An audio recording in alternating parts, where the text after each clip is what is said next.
Welcome to Aadya TV. మనతో పాటు BRS senior నాయకులు నాగరాజు ఉన్నారు. ఆయన అడిగి తెలుసుకునే ప్రయత్నం చేద్దాం. చెప్పండి అన్న, ఇప్పుడు రేవంత్ రెడ్డి సర్కార్ పాలన ఏ విధంగా చూడాలి? 20 నెలల పాలన, 20 నెలల పాలనలో 20 రోజుల అభివృద్ధి కూడా చూపెట్టలేకపోయారు రేవంత్ రెడ్డి పాలనలో. గత ప్రభుత్వంలో బీఆర్ఎస్ ప్రభుత్వంలో చేపట్టినటువంటి అభివృద్ధి పనులు లెక్క పెట్టుకుంటే 365 రోజులకు ప్రతిరోజు పథకం ఉన్నది. ఈరోజు వీళ్ళు చెప్పినటువంటి 6 గ్యారంటీలను కూడా ప్రజల్లోకి అమల్లోకి తీసుకోలేకపోయారు. ప్రజల్లో వారి ఆలోచన గట్టిగా ఉంటుంది. ఏ ప్రజలైనా, ఏ నాయకుడైనా, ఎవరైనా కూడా ప్రజలకు న్యాయం చేయాలని చెప్పి ఆలోచిస్తారు. ఏ ప్రభుత్వమైనా ఉండని, మా ప్రభుత్వంలో మేము ప్రజలకు 100% న్యాయం చేశామని చెప్పి మేము చెప్పగలుగుతున్నాం. ఈ ప్రభుత్వంలో రేవంత్ రెడ్డి ప్రభుత్వం ఉండండి, ఏ ప్రభుత్వం అయినా ఉండండి, మేము కోరేది ఒకటే, ప్రజలకు న్యాయం చేయండి. ప్రజలకు మీరు చెప్పినటువంటి హామీలన్నీ పూర్తి చేయండి. ముందుగా ప్రజలు మిమ్మల్నే నీరాజలు పలుకుతారు, మీకే జేజేలు కొడతారు. ఇప్పుడు 20 నెలల్లో చేసినటువంటి అభివృద్ధి కార్యక్రమాలు ప్రజల్లో గుండెల్లో నిలిచిపోయినాయి. మీరు చేసింది ఏంటి అనేది రాబోయే ఎలక్షన్లో తప్పకుండా ప్రజలు కూడా మీ అభివృద్ధిని గుర్తిస్తారు, మీరు చేసినటువంటి పాలనను గుర్తిస్తారు, మీరు ఇచ్చినటువంటి పథకాలను గుర్తిస్తారు. ప్రజలకి, ఓటర్కి ఎవరు కూడా మనం చెప్పడానికి ఉంటుంది కాబట్టి వాళ్ళు మంచి చెడు అనేది వాళ్ళు గట్టిగా నిర్ణయించుకుంటారు. అంటే ఇక్కడ మేము చేస్తున్న అభివృద్ధికే స్థానిక సంస్థలలో ఎన్నికలు ప్రజలు మాకు ఓట్లు వేస్తారు అని చెప్పేసి ముఖ్యమంత్రి అంటున్నాడు.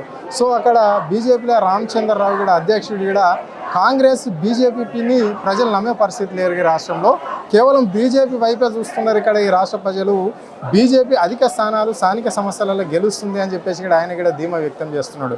మీరు ఎట్లా చూస్తారు ఈ వాళ్ళని? బీజేపీ అధిక స్థానాల గురించి చూసుకుంటే బీజేపీ వైఖరి ఎలా ఉంటుందంటే, బొట్టు పెట్టినోడే బీజేపీ నాయకుడు అంటారు. పార్టీలో అతీతంగా ఉండాలి, కుల మతాలకు అతీతంగా ఉండాలి. ఏదైతే బొట్టు పెడితే నువ్వే హిందూ, నువ్వే జై శ్రీరామ్ అంటే కుదరదు కదా. పార్టీలకు అందరు నాయకులు ఉండాలి, అన్ని కులస్తులు ఉండాలి. నువ్వు బొట్టు పెట్టుకుంటేనే జై శ్రీరామ్, వాడే బీజేపీ. మిగతా మైనారిటీ కానీ, బీసీలు కానీ ఎవరైనా కూడా వారికి గుర్తించరు వాళ్ళు. కాబట్టి బీజేపీ వైఖరిని అసలు ఆలోచించడమే వేస్ట్.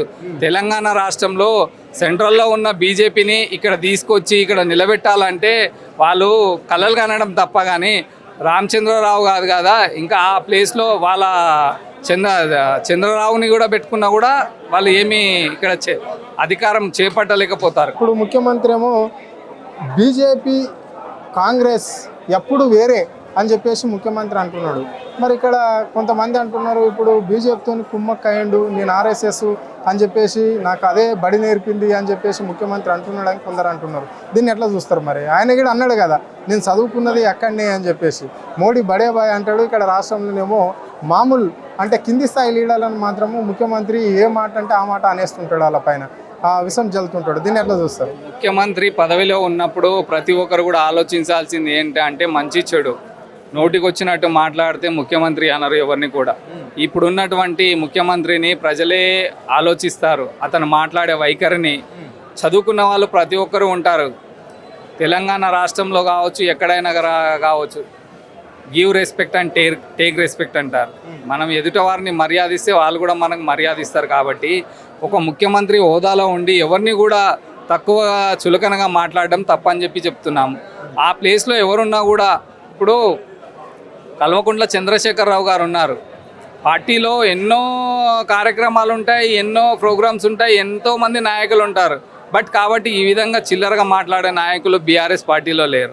బీఆర్ఎస్ పార్టీ ఆర్ఎస్ఎస్ అంటారు, బీజేపీ అంటారు. ఆర్ఎస్ఎస్లో నేర్పిన పద్ధతులను పక్కన పెడితే బీఆర్ఎస్ పార్టీలో కార్యకర్తలు ఏ విధంగా నడుచుకుంటారు, కార్యకర్తలను ప్రజల్లోకి ఏ విధంగా వెళ్ళాలని ఒక సిద్ధాంతం కేసీఆర్ గారు నేర్పారు. కాబట్టి ఈ రోజు వరకు కూడా ఏ మీడియాలోనైనా చూపెట్టండి, ఈ ముఖ్యమంత్రి పలానా వాళ్ళని తిట్టిండని చెప్పి. ఈ రోజు ఉన్నటువంటి ముఖ్యమంత్రి మేము తెలియజేస్తుంది ఏంటంటే, మీరు మాట్లాడే ముందు ఒకరి గురించి తెలుసుకోండి.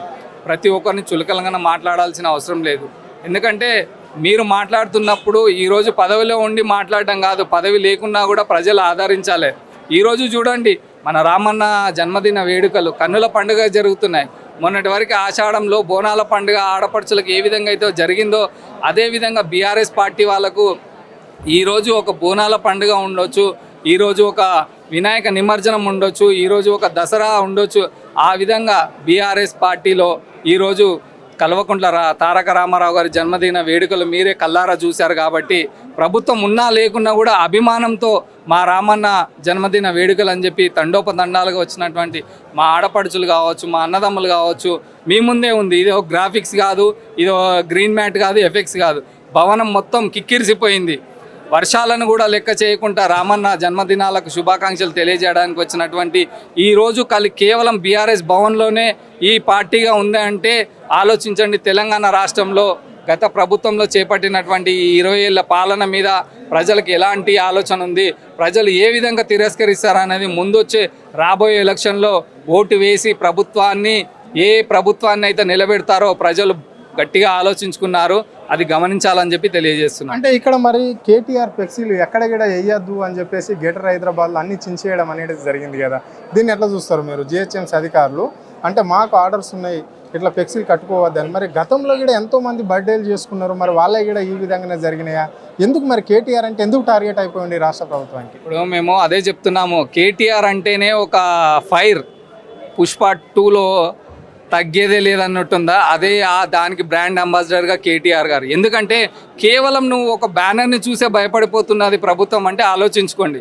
ప్రజల్లో నీకు కేటీఆర్ని కలిసేదే పక్కన పెడితే నువ్వు కేటీఆర్ బ్యానర్లను చూసి, కేటీఆర్ ఫ్లెక్సీలను చూసే భయపడిపోయి ఉదయం 6 గంటల నుండే చింపించేస్తున్నారంటే ప్రజల్లో అసలు ఈ జరుగుతున్నటువంటి కార్యక్రమాలను ప్రతి ఒక్కరు గమనిస్తూ ఉంటారు. ఈ ప్రభుత్వంలో ఎవరైతే ఉన్నత అధికారులు ఉన్నారో ప్రభుత్వానికి అధికారులు, ప్రజలకు అధికారులు తప్ప పార్టీకి అధికారులు కాదు. అది వాళ్ళు గమనించాలి. ఈరోజు అధిష్టానంలో ఉన్నామని చెప్పినటువంటి నాయకుల మాటలు విని ఏదైతే వ్యవహరిస్తున్నారో ఈ అధికారులు, ప్రతి ఒక్కరి పేర్లు గుర్తించుకుంటున్నాము, ప్రతి ఒక్క పేరుని మేము నోటెడ్ చేసుకుంటున్నాము. మాకు ఎక్కడైతే అడుగడుగున అడ్డంకులు చేస్తున్నటువంటి నాయకులు ఉండొచ్చు, పోలీస్ అధికారులు ఉండొచ్చు, ఉన్నత అధికారులు ఉండొచ్చు, ప్రభుత్వం రాబోయే ఎలక్షన్స్లలో మా ప్రభుత్వం తప్పకుండా వస్తుంది. ఆ వచ్చిన రోజు ప్రతి ఒక్క అధికారిని ఏ విధంగా అయితే నిలదీస్తామో మా ప్రభుత్వం తరఫున వారిని కూడా మేము నిలదీయడానికి సిద్ధంగా ఉన్నాము. చెప్పండి అమ్మా, ఎట్లా చూస్తారమ్మా ఈ రేవంత్ రెడ్డి సర్కారు పరిపాలన తీరు? మరి మహిళలకు ఇచ్చిన హామీలన్నీ నెరవేరినట్లన్నా? అసలు హామీ అని ఏది నెరవేరిందంటే ఆ ఫ్రీ బస్ తప్పితే ఏది పెట్టలేదు. ఇప్పుడు ఏదో రేషన్ కార్డు అని మొదలు పెడుతున్నాడు, ఎవ్వరికి ఏ ఒక్కళ్ళకి అందలేదు. మహిళలకు 2500 అన్నాడు, అది లేదు, ఏది లేదు, అసలు ఏ పథకము లేదు. పరిపాలన అసలు చెత్తగా ఉంది. ఇలాంటి భయపడిపోతున్నాడు బీఆర్ఎస్ పార్టీ చూసి, జనాన్ని చూసి భయపడిపోతున్నాడు. కేటీఆర్ గారికి ముందుగా మా జన్మదిన శుభాకాంక్షలు తెలియజేస్తున్నాము. ఇక మాగంటి గారు ఉంటే ఇంకా ఇవాళ చాలా బాగుండేది. ఇంకా అసలు పెద్ద ఎత్తున ఇప్పుడు బాగా జరిగింది, ఇంకా బాగా జరిగేది ఆయన ఉంటే. అది కొంచెం మేము లోటుగా ఫీల్ అవుతున్నాము. ఉంటుందమ్మా ఇప్పుడు జూబ్లీస్ బై ఎలక్షన్ ఏ విధంగా ఉండబోతుంది? ఎట్లా అంటే కాంగ్రెస్ మేమే గెలుస్తామని ధీమా వ్యక్తం చేస్తున్నారు, బీజేపీ చేస్తున్నారు, మరి మీది ఎట్లా ఉంది? అసలు కాంగ్రెస్ రానివ్వరండి ఎవరు, వార్ వన్ సైడ్, ఇంకంతే బీఆర్ఎస్. ఇప్పటికే బీజేపీ కాంగ్రెస్ ఈ సమావేశాలు సభలు కూడా స్టార్ట్ అయిపోయినాయి జూబ్లీస్ నియోజకవర్గానికి సంబంధించి. మరి దేన్ని ఎట్లా చూస్తారు మీరు? ఎన్నన్నా అవ్వనివ్వండి, మేము సంతాప సభలు ఆ ఇదిలో మేము ఉన్నాము అంతవరకే. కానీ మేము గెలుపు మట్టుకు మాదే, బీఆర్ఎస్దే.